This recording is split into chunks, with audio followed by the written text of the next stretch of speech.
Hello and welcome back.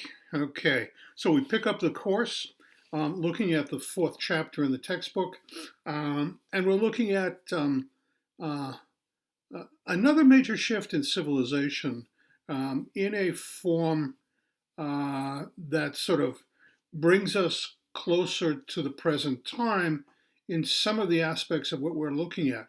And so we've been looking at the sort of struggles of our ancestors to overcome limitations in very, very primitive, basic forms of um, social organization in terms of providing food and foodstuffs and things like that, the beginnings of organized management of cities and markets and things like that, the growth of writing systems, ideologies of state to sort of justify the systems of governance that are put in place by different groups.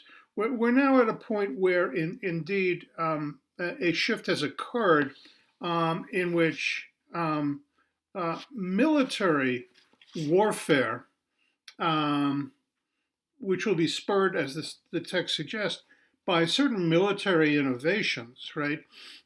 Also, technical innovations of other areas, right?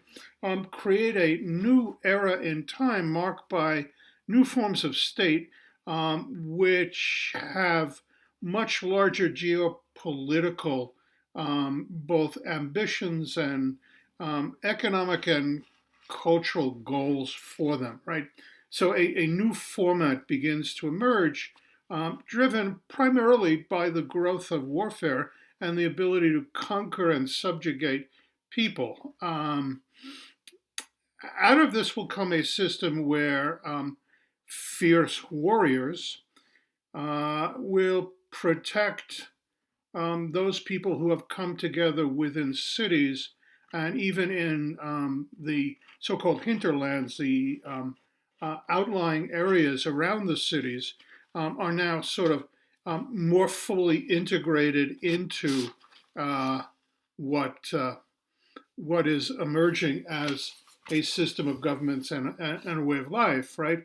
Um, uh, these elements will then be combined with some of the stuff that we've seen before, that which will sort of create a sort of a farming revolution, an increase in farm output in a way that's fascinating, but leads, as it did before, to a growth in population. So we're looking at a period of time after the year 1000 BCE. And these elements begin to grow and consolidate and begin to create a new form of political organization. So we've seen the city state, we've seen the kingdom, a unified kingdom in Egypt. We've seen the city state in Mesopotamia. I'm not exactly sure what we saw in the Indus River Valley, and sort of something like a king and a confederation amongst the Shang and the Shang dynasty, right? Well, now we're at a next step up. We're stepping up to the level of empire, and we'll touch on that in a second, right? The textbook then looks at the factors which led to the rise of these early empires. What were the driving forces behind the changes? Um, whatever these changes are, and we'll look at them in a second, but what were the forces behind them? Now, the first thing is something that we've seen before, a climate, and indeed climate change. Very much as we've seen around the year 2000, at this particular point in time, about 1,000 years later, more or less, give or take, we have a similar warming and drying out period, which is going to lead to, amongst other things, drought. And drought then, particularly in the outlying areas where people who herd cattle and sheep and things like that, and other kinds of animals, who have an established way of life that do this, right? Pastoral peoples find that their grasslands are drying out, and they're being pushed into then the more robust farm areas, the richer areas, which they hadn't invaded before because they had their own way of life in the grasslands that surrounded the hills, in the areas, particularly in the Middle East, where we're looking at this. So we have that. This then occurs in conjunction with a large scale and indeed a violent movement of people, which is to say migrations of people, being driven by elements in nature. And it's this sudden emergence of people looking for ways of surviving that brings them into direct conflict with the pre-existing systems that are there. But as we've seen before, as what occurred around the year 2000, these kinds of changes in the climate also bring stress to the established systems of government that have built up around a way of life based on riverine environments, surplus production, a peasant population of farmers who provide food for themselves and others as well, and then systems of government that provide a degree of law and order, stability, things like that, right? And suddenly they find themselves, they being the ruling classes, find themselves unable to fulfill the demands of the population, hence being pushed into very, very difficult situations. And suddenly, on top of that, will arrive all of these other people that come in piecemeal, bit by bit, invade, and then larger groups come and larger groups. And so that's, so we have the climate change tied to migrations. The third,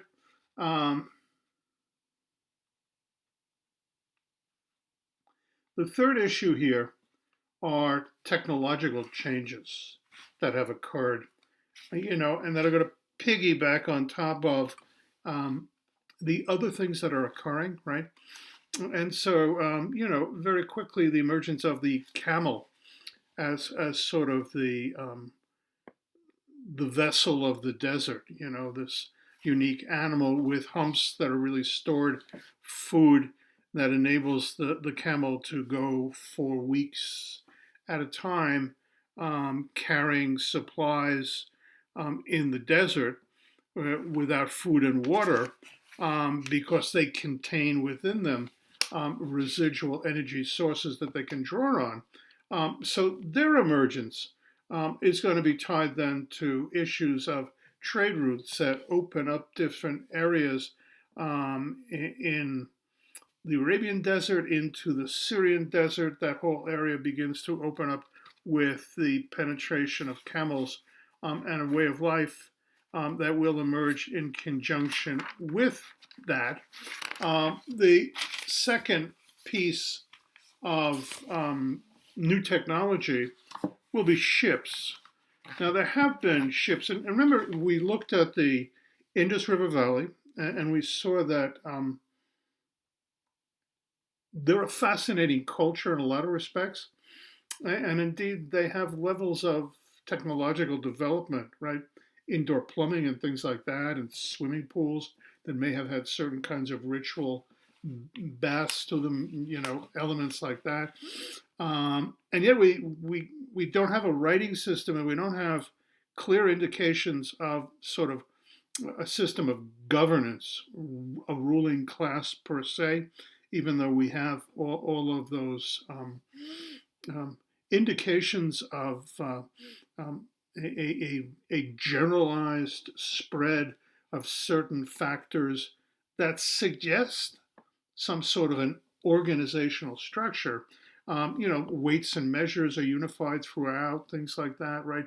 There are a number of different elements that really push us to believe that there must have been some sort of organizing principle, and yet we can't really find it. Could it be that commerce itself and the leaders of commerce are themselves able to then unify practices throughout the land, create towns with grid structures that are divided into neighborhoods.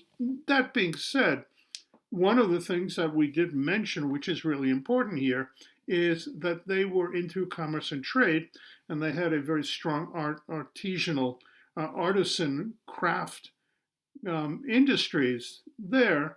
And we have found proof that they indeed traded with the Sumerian city states there at the very bottom of the Tigris and Euphrates river valley system, right? And so there were boats, and indeed there was a city on the coast that was obviously a city with ports to receive boats. And so they had boats of a sort, but they were boats that went along the coast. The change that's going to come in right now are ships that are larger, sturdier, have larger mast, can hold, sails that are larger, hence able to push heavier boats carrying more trade items with them, right? So we have camels, we have ships, we then have the introduction of iron. Now, we saw bronze, particularly when we were looking at the Shang Dynasty, where bronze was critical. And we saw bronze as a copper, composite copper and tin brought together, some charcoal thrown in, right? In China, it rises to the level of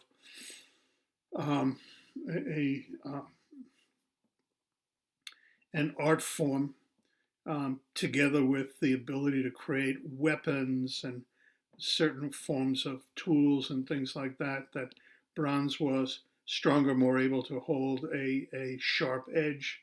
Copper really was only useful, bright and beautiful things that you could make out of it, but you couldn't make useful things that you could really, you couldn't make any kinds of weapons out of it. It just wouldn't hold this kind of a thing. Well, the next step up is going to be iron.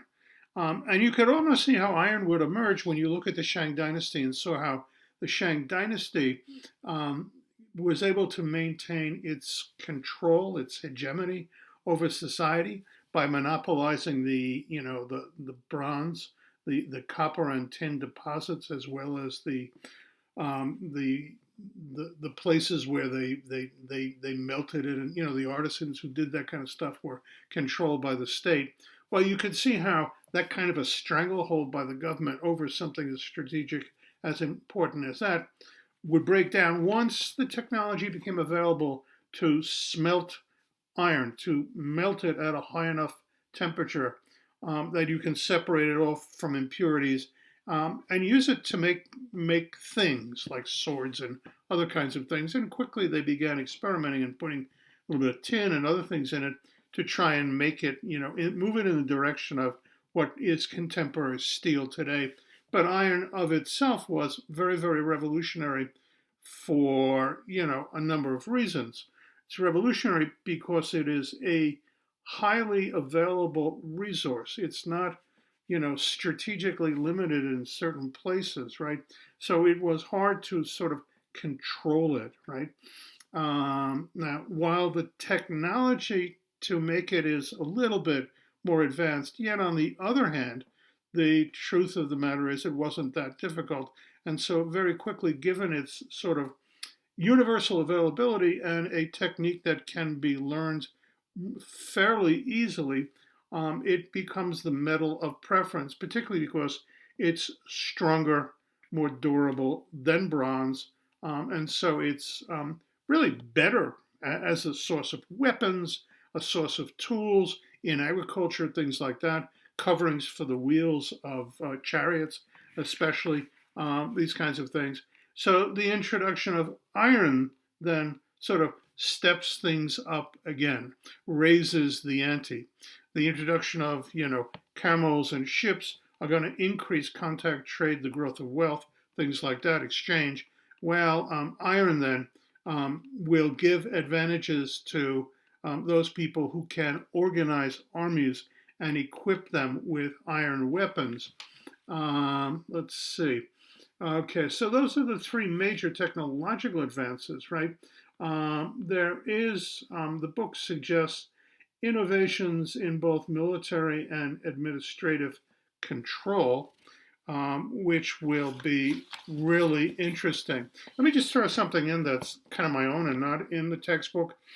Um, when I look at these things, one of the things that, from my own experiences in a lot of different places, right? One of the things I think about is what we call the delegation of authority. And so, in these early forms of states that are morphing into empires, as you increase your control over an ever larger body of land, you are faced with the challenge of um, ruling outlying areas. And indeed, we're entering into a realm with the empire where armies will conquer sort of alien people, people who speak different languages, have different religious beliefs, customs, things like that, right? And so it's not exactly like you're conquering your neighbors and bringing your neighbors in. You're conquering people who could be very, very different, physically, the way they look, the way they act, the way they speak, how they pray to their gods. Do they have gods at all? I mean, all of these different elements create issues. And certainly for me, the deepest issue here is the question of who do you trust? Who can you trust? Because the delegation of authority is about I'm the king and I take X amount of my power and I delegate it to another person who becomes the governor of a province, has his own military contingent to help sort of prevent any uprisings that might occur amongst dissatisfied members of that area. But of course, there is always the danger that this person can use the powers that accrue to them, even though they are a reflection of the power of the king at the center. The further away you are from the throne, the more distant you are from observation by members of the inner court, the easier it is to sort of, in the name of the king, right, rule, but then gradually create contacts with the local people who would be willing to side with you in a rebellion. And so it's the challenge that you face in setting up governance like that, right? And we have issues in this country between the federal branch of the government versus state and local authorities, right? And again, part of our sort of broad framework for governance is a constitution that grants specific powers to the different forms of government, right? And so right now we're facing an election. And when it comes to the election, one of the things I find fascinating is, and so much of this came out of the negotiations at the point of writing a constitution and making sure all 13 of the original colonies, now states, would agree to sign it and follow the Constitution, or else it probably didn't make sense, right, to have a Constitution in which half of the states said, no, we're not party to that, and the other half said yes. And so there was all this horse trading and dealing going on.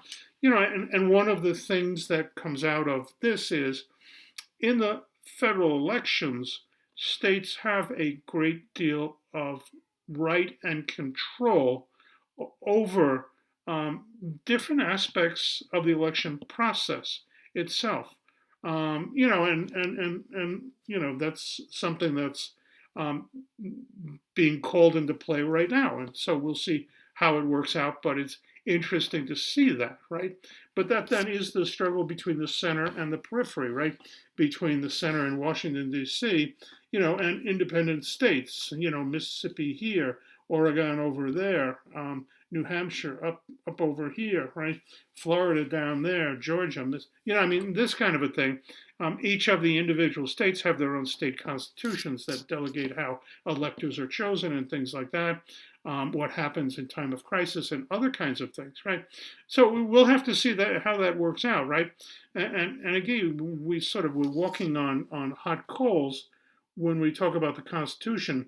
Although one of the beauties of our Constitution was that the founding fathers were wise enough to realize they weren't geniuses and they couldn't anticipate all of the ways that government would have to change to reflect changes in society over time.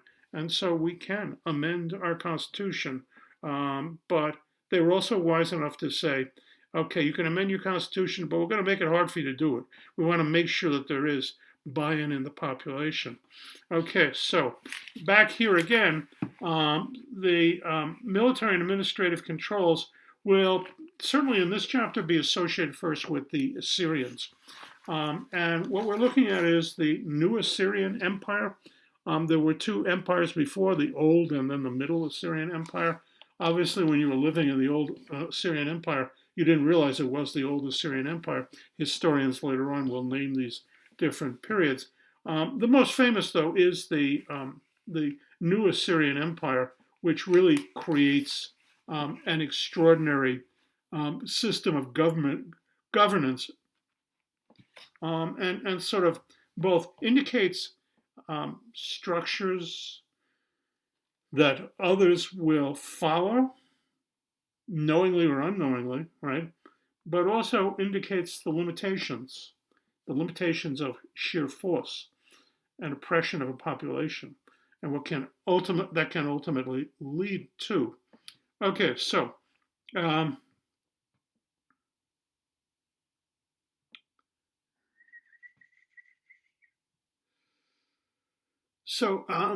the first thing is the Assyrians will develop an army using iron, as we said, to create equipment that is superior to anything else that was available at the time.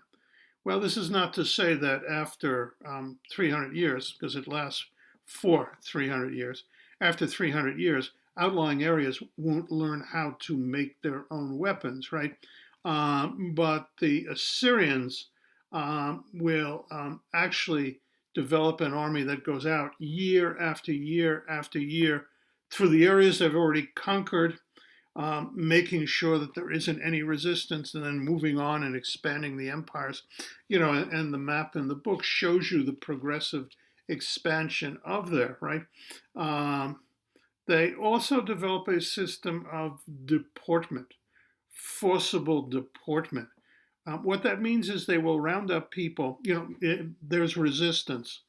The army comes in, and the army virtually always destroys the resistance, but then is faced with a core population that is angry and resistant and all of these kinds of things, right? And one way of breaking the back of the resistance is by going in and gathering up large numbers of people from this conquered population and moving them to other areas. Again, others will do the same thing. Indeed, the Incans in the highlands of South America would go in and conquer and forcibly move people to different areas, and partially move, some people from here, some people from there, some people from there. So you didn't just create a new pocket of resistance over there. You created an area where different tribal groups that had been conquered were sort of forced to coexist, and making it very difficult for them to rise up in rebellion against the Incas. So, it's a technique that has been used. It was developed first by the Assyrians, partially to break the back of resistance and future rebellions, but also to move people around to create um, uh, uh, workers. Interesting enough, when I was in the Peace Corps in West Africa, um, there was an area there that the French had gone in, and there was kind of like a no man's land, an empty zone between different tribes. So they went to one of the northern tribes, gathered up people, brought them down, and helped them create towns in this region, and gave them responsibility to tend the roads, right? Very similar to what you have the Assyrians doing here, as they will create roads and channels and other mechanisms for this, right? And they're going to, as they go and conquer, they're going to build garrisons. A technique that, what do we say? So, if we said 600 BC, so maybe about 1500 years later, the armies of Islam out of Saudi Arabia that actually were not interested in forcibly converting people. They were interested in conquering and taxing them.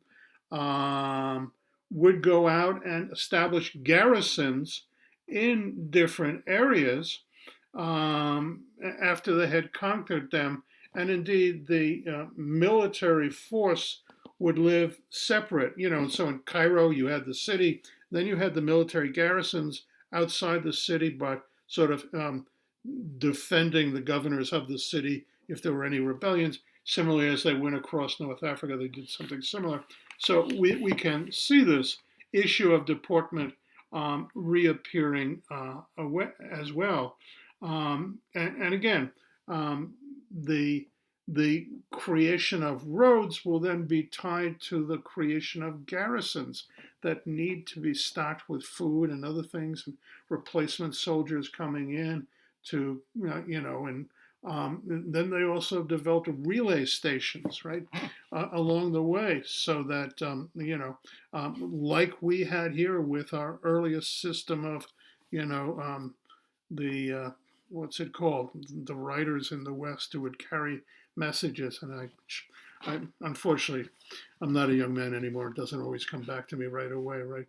Um, uh, in addition to which, they would develop systems of forcing areas to send tribute to the center.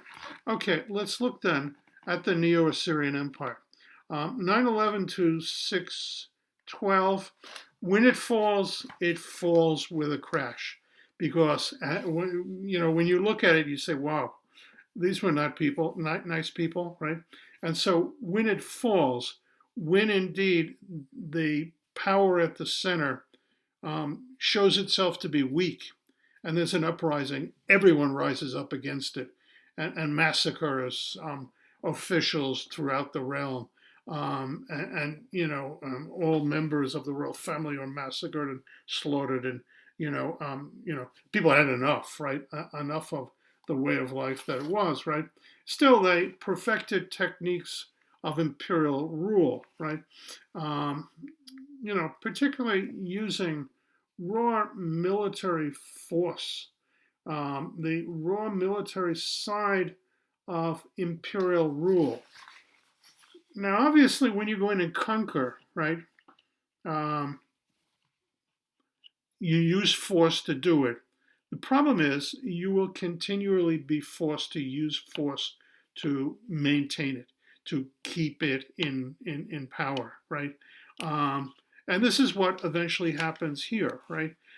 As they expand, and they will develop sort of a dual system of governance, a governance in the inner heartland where the people are Assyrians by culture and nature, and they are part of this from the start. They speak the language, they share the religious beliefs. They were part of the initial process of growth and expansion, and indeed the system that is set up sort of has the inner core separated from the outer core, where people who are non-Assyrians, right, whatever they may be, and they may be, people who speak related Semitic languages to what the Assyrians spoke, but they weren't the same, right?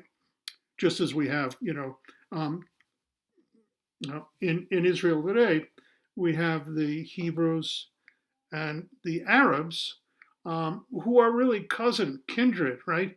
But don't go there and see what's happening because it doesn't look like cousins, or if anything, the Arabs are treated as country cousins, if not worse. But um, you know, cultural affinity, um, particularly when you overlay religious differences, cultural affinity may not be that that much, right? You have it in Europe too, right? I mean, in Spain on the Iberian Peninsula, where you have Spanish and Portuguese, who really see each other as very different, even though they are very closely related. Okay, let's go back here before the dogs go crazy in the hall here. So, um, in looking at this raw military side of imperialistic rule, one of the aspects is constant warfare.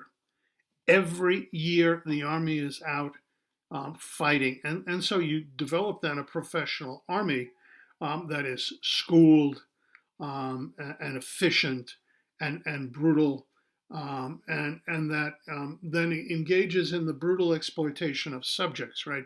So when you look at the form of treatment of anyone who opposes or says anything publicly against the Assyrian king, the regime, anything like that, it's pretty horrible. They cut off ears, lips, nose, I think. Yeah. They would literally sort of mark you publicly as a sign of shame, right? And then you think of what in the Sharia, the punishment for stealing and getting caught 3 times. On the third time, they will cut off um, your left hand. Uh, I don't remember anymore. Do they cut off the left hand or the right hand? They cut off one hand, right? And it's the same kind of public shaming that you go with. Um, Actually, they cut off your right hand, yeah, because people in Saudi Arabia eat the meal out of a common bowl with their right hand, and they're supposed to clean themselves when they go to the toilet with their left hand. You cut off their right hand and you socially ostracize those people. It's a very powerful punishment in that regard, right? But some people can't stop and they do it again, and then what do they cut off? Well, they're not going to cut off your left hand; you'll be left with no hands. They cut off one of your feet, right? And which would be the correct foot to cut off, right? Okay, so you've lost your um, right hand. You still have your left hand, so they will cut off your right foot, so that with your left hand you can hold on to a crutch. And in any case, societies have been doing these kinds of things, looking for ways of punishing and marking people out as resisting the state, right? But this level of brutality is part and parcel of what was the Assyrian regime, right? They will also then engage in developing ideologies that glorify the masters, right? Statues of the kings, being receiving from the hands of the gods, and okay, and at the same time, ideologies that would justify the subjugation and the harsh treatment of the subjects being driven by the god that is the god of Ashur, the god of the region itself and of the Assyrians, right? Okay, so they are really almost like the epitome of a totally ruthless um, regime that relies on violence to attain efficiency of sorts. Okay, so it will rely effectively on terror, right? And terror, as I suggested, of a number of castration, just horrible things that they would do to the population, which, while certainly intimidating the people, leave a residue of hatred that once this falls, it will be overrun by people willing to try and get their revenge, right? And so they rely on terror against individuals, they rely on deportation against groups of people, they rely on all forms of intimidation to crush any adversaries. Okay. Now, what were the advantages that the Assyrian armies had? First of all, they had this hardened, disciplined army that's going out year after year. And they also developed something that's kind of interesting that we will see Napoleon do later on. They will advance members of the military according to their courage and foresight on the field of battle, rather than advancing the sons of powerful fathers. They advance people to positions of leadership in the military based on their exploits. Napoleon, interestingly enough, will go against the trend in Europe for officer corps to be composed of the sons of aristocrats. It was sort of the gift that society gave them. And in return, Napoleon then says, no, I will advance those people who demonstrate for me on the field of battle. And so he follows, you could say, the example here of the Assyrian army, right? They also perfected, for the time, a combined deployment of infantry, cavalry, horses, men on horses, camels as well, and finally chariots, so that when they went into battle, they had infantry divisions, they had mounted divisions, they had chariot divisions, right? And so for anyone who was trying to stand up to them and create resistance on the field of battle, it was very, very difficult, because you needed to have already, right, in place all of these kinds of systems of warfare, right? And they have perfected this. They've also perfected techniques of siege warfare, where the towns at the time have built walls to defend themselves, but the Assyrians then have gone out and developed, these kinds of covered ladders with wheels that they can pull up, people throwing rocks down and arrows down and spears down and this kind of thing. And the guys are protected inside, and then they can pull it up. And you have that occurring on multiple places along the wall. And they also had the same kind of coverings for their battering rams to protect the soldiers that would bring the battering rams in to ram down. So they could quickly penetrate any city that resisted, slaughter men, enslave women and children, things like that. And they had, for its time, a massive army, a massive army that, amounted to 120,000 men, which will take China another 5 years to be able to get something similar to what they have there, right? As I said, they structured their empire into two parts: a core, inner parts surrounding the cities of Nineveh and Nimrud and Ashur, which were the sort of the core cities from which this culture and people emerged. And then they had what was called the land under the yoke, under the control of Ashur, the god of the Assyrians. And interestingly enough, they often left local rulers in place, but they were vassals to the king, so that they had to sort of pledge allegiance to the king and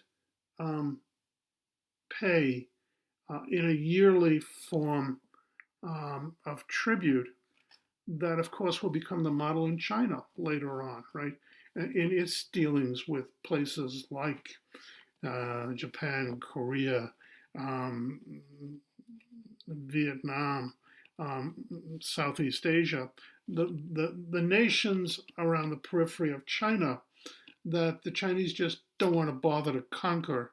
And those people pledge allegiance to the Emperor of China, and would go on a yearly trek to the capital city, bringing with them the payments of tribute, which we might want to consider tax, but we refer to it as tribute here.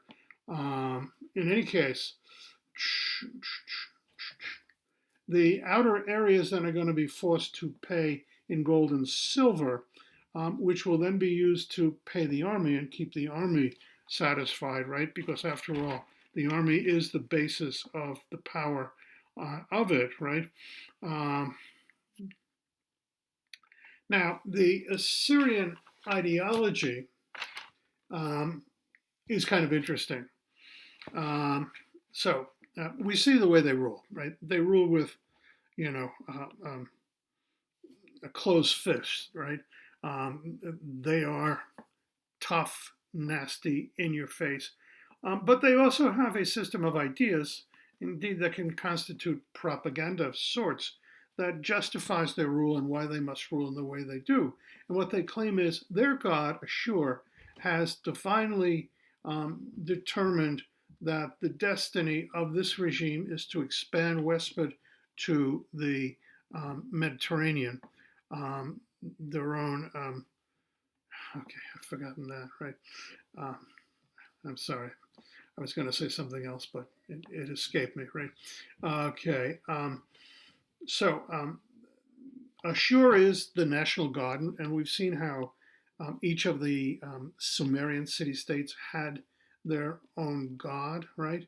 And so this is a god that demands that all Assyrians support in different ways the growth of the empire, right? Um, uh, to establish and maintain order and avoid cosmic chaos if indeed this order is not created. And indeed, only Ashur, tied to his agent, who is the king himself, can indeed um, can bring universal order to the realm. Now it's a little bit like what we had in Egypt, but in Egypt you don't have this sort of uh, violent, oppressive use of force to subjugate the population. What you have is in Egypt an ideology that claims that the pharaoh is the link to the gods that ensure that the waters of the Nile that bring prosperity and well-being to the people will continue to bless Egypt with its bounty in the form of the waters of the Nile, right? But on the other hand, right, um, it is the pharaoh who must defend the realm from chaos and confusion, from the entry of foreigners and things like that, right? So there is something that is similar, even though so much of it is dictated. And of course, the king's role here is to conduct war on a yearly basis to create this kind of universal law and order situation on the ground. Um, that may be very oppressive to people, but on the other hand, um, I'm not sure you had too much of a choice because the overwhelming forces drawn up against you make it almost impossible for you to oppose it, right? Now, the text is going to say that there are three propaganda campaigns that the nobles surrounding the king will engage in. And one is something that we've seen in other situations, an elaborate architectural complex or complexes, there were several, which were designed for ceremonial purposes in order to display the pomp and power of the king um, and assure the god that for whom all of this is being done, right? And so, we saw the the intimidating power of the pyramids, these overwhelming structures, right? And they were overwhelming for the population of Egypt too, because they sort of end up destroying the old dynasty, which cannot sustain this kind of um, glorification of the pharaoh after his death, right? But we're going to see as we move into the Persians an expansion on this and even a more glorious use of this type of propaganda, where the Persians will create Persepolis, a city designed to glorify the realm, as it were. The second thing, they will ensure that there are text, written documents that glorify the king, the empire, and assure they will be recited at um, state occasions. They'll also be inscribed on the monuments. Think of the hieroglyphic writings on the walls inside the pyramids that list, if you will, the accomplishments of the great pharaoh. Well, these kinds of writings will do similar kinds of things, and in fact will be carved into stone very much in the same way that the Code of Hammurabi was carved into a stone. That was placed in the center of the market for all to see. This is placed inside the graves of the kings, so that they bring a record of their accomplishments with them, right? Finally, there will be images built into the palaces that will effectively glorify king, the whole structure of it, right? And as I said, when we get to the next place we're going to be looking at, Persia, the Persians will take this even a step further. One last thing I would like to talk about is the Annals, which are a uniquely Assyrian literary form, in the sense that they are, as I said, carved into stones, and they are a chronological listing of the events of the kingdom itself, or of the king, and that is buried with the king. And they are a unique contribution then of the Assyrians. Now, as I suggested, the Assyrians are going to create a strict distinction in terms of social classes inside the society. And indeed, the lower classes are abused, worked, tortured, and punished if they even suggest they have an idea of their own. And eventually, by the year 613, so much hatred and oppression, with, as the king, this is one of the challenges you face with an empire. The larger you get, the harder it is to hold it together, right? The more you bring in more disparate types of people at the edges, at the fringes, the more you have to sort of separate your armies up and divide them up into different areas. And before you know it, what do you have, right? And so by this time, 300 years of this progressive growth, exploitation, wealth going to the center, people who are part of it seemingly, but are subjects of the king and not really citizens of the state. Once the chance emerges, there's this uprising and the collapse of the Assyrians, and they seem to seemingly disappear from history, right? And leave a void that it will be the Persians who step into this void. And indeed, the Assyrians are sort of the death knell of this whole culture that we saw emerging in the Sumerian city-states, moving gradually north to Babylon, other areas, and then the rise of the Assyrians, who will conquer the areas around Babylon all the way up to the sea, indeed into Egypt as well, right?